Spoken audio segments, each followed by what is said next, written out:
Hello and welcome to this training on the fundamentals of early literacy, brought to you by the Anchorage Public Library. This training consists of 3 short videos to watch, as well as a quiz at the end to enter to win a giveaway for toys for your classroom or home, and for childcare providers to earn continuing education credit. This first video is about babies' brains and language development. Many people sometimes believe that babies are blank slates, that when they're born, they have nothing going on between their ears. But the truth is that babies are real learning machines. They come into this world with all kinds of mental skills and predispositions, abilities uniquely suited to the critical needs of early life. A person's genes control the sequence of how their brain develops, and in general, everyone's brain development follows a similar path. However, the quality of the brain's development depends on the environment and experiences of the developing child. Human brains are remarkably adaptable and can tolerate a wide range of normal. It doesn't have to be perfect to be good, but a child does need an enriched and loving environment. Most of the neurons that a person will ever have in their lifetime, about 100 billion, are actually formed by the 4th month of gestation. Connections between the neurons, called synapses, are formed by stimuli in the brain as babies and toddlers experience and explore their world. These connections form circuits, which are the basic foundation of brain architecture. It starts with simple circuits and gradually grows and develops, allowing for more complex circuits as children age. A child's experiences will determine whether their brain will provide a strong or weak foundation for all future learning and behavior, including language, memory, motor skills, emotions, and logic. In the first 3 years of life, children's brains are making about 1 million connections per second, which is amazing. It's also many more synapses than the brain ultimately requires. This means children can learn a near infinite variety of things. At age 2, a child has about twice as many synapses as an adult. Repetition, which comes from those experiences and the child's environment, makes for stronger and more efficient connections and circuits. Connections that are used more become stronger and more permanent.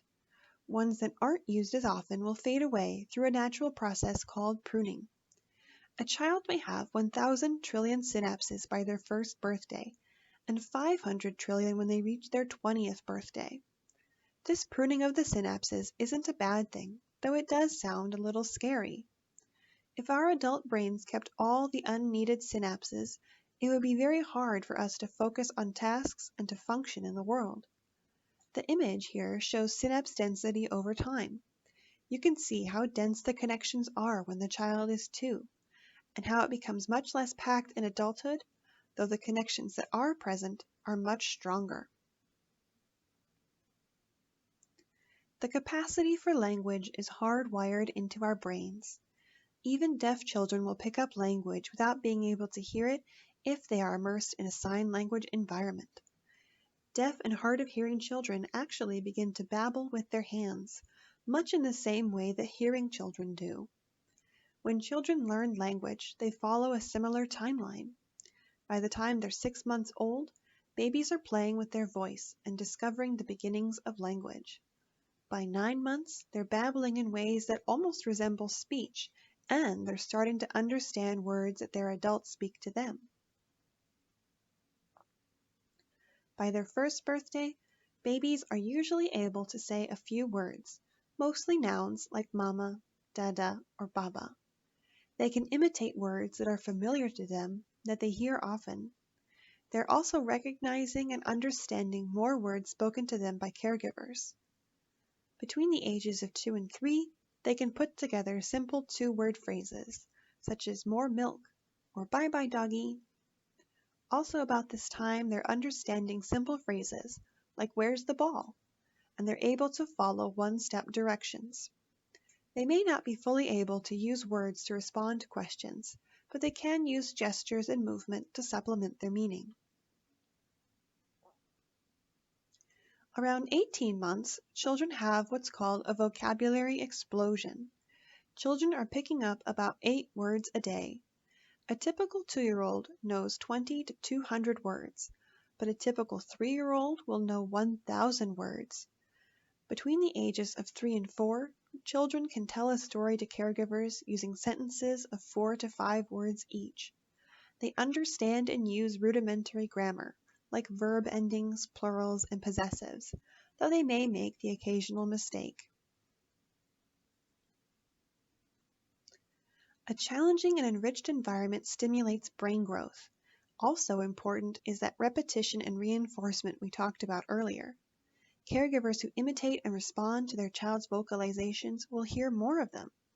And children whose caregivers addressed and responded to them more in early life had larger, faster-growing vocabularies than children whose caregivers responded less and spoke fewer words overall.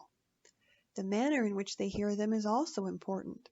Children who hear more positive feedback will have better language skills than children who tend to receive more negative feedback. Words like no, or don't, or stop it. Some research has shown that socioeconomic factors may come into play as well. Children who grew up in lower income areas hear approximately 600 words per hour, while children with professional parents hear an average of 2,100 words per hour.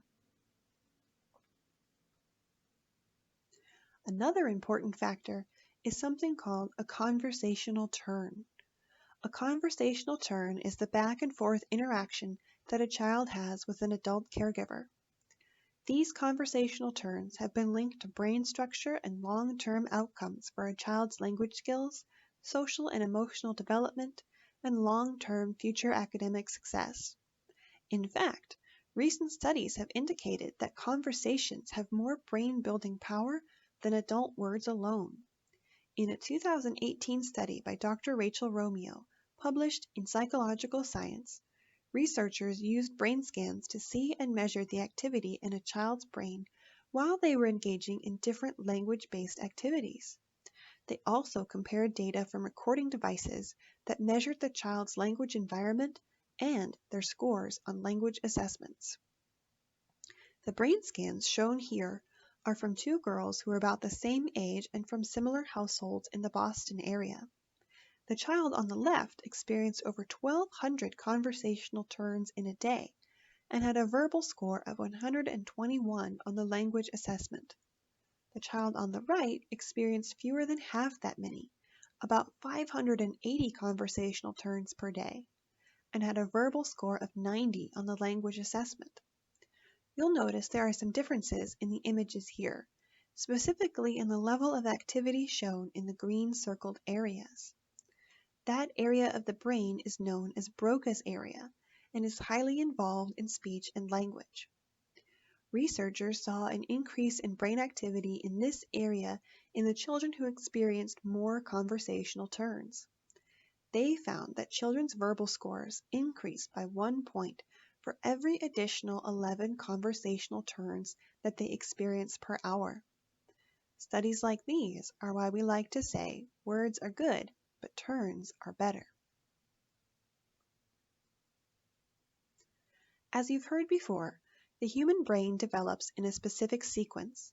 The first things we develop are our senses, like vision, hearing, etc.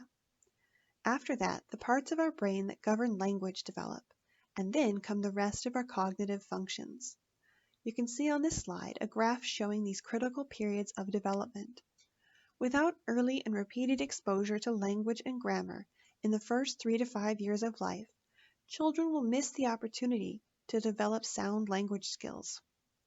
Ideally, every child grows up in an environment where they are emotionally and physically secure and have engagement from their adults and other children. In this series, we won't be diving into too much detail regarding toxic stress and the effects of neglect or abuse on a child's brain. But if you're interested in learning more, contact us and we can direct you to more resources.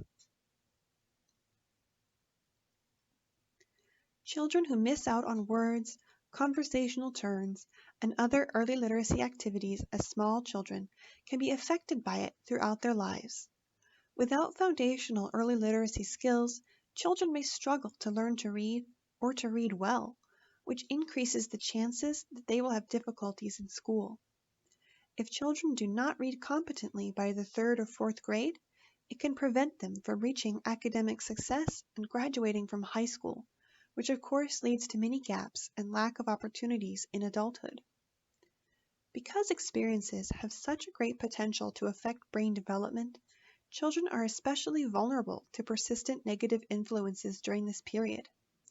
On the other hand, these early years are a window of opportunity for parents, caregivers, and communities. Positive early experiences with language and literacy have a huge effect on children's chances for achievement, success, and happiness. It's crucial that these language and literacy activities happen early and often because new neural pathways are forming constantly throughout early childhood.